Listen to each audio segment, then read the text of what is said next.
Allora, ho l'Enel al telefono.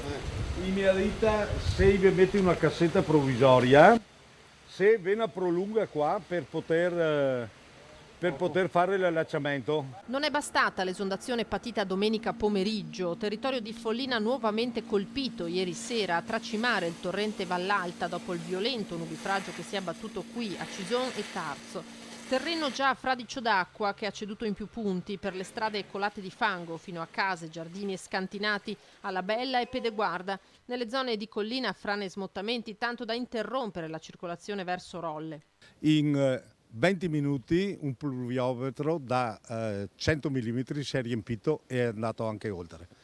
Siamo andati sott'acqua in questa zona che è la più bassa perché ha esondato il torrente Vallalta e non potendo più scaricare nel fiume Soligo che era già in piena, si sono allagati gli scantinati. Particolare apprensione per una famiglia con 2 bimbi rimasta isolata in via Vallalta.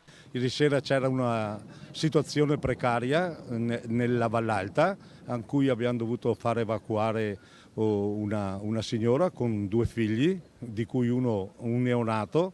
Siamo riusciti a liberare la strada per poter metterla in sicurezza e farla evacuare. 4 le squadre dei vigili del fuoco da Conegliano e Treviso al lavoro sul posto, il resto lo hanno fatto comune, volontari della protezione civile e cittadini. Tutta la notte siamo riusciti a pompare l'acqua, adesso però abbiamo la parte più difficile che è quella con delle sedimentazioni, per cui abbiamo chiamato una ditta di espurghi e stiamo aspettando di riuscire a liberare completamente gli scantinati. Stiamo pulendo le strade e stiamo dando tutto l'aiuto che è possibile ai residenti. Disagi e timori anche a Fara di Soligo, Pieve, Tarzo, lungo il bollettino stilato dalla provincia che nella notte ha messo in sicurezza la strada provinciale 152 di Farrò, bloccata da detriti e alberi caduti. In campo qui, come sulla provinciale 4, anche pompieri e carabinieri. L'invito, fino al fine settimana, quando si prevede un miglioramento del meteo, è quello di guidare con la massima prudenza.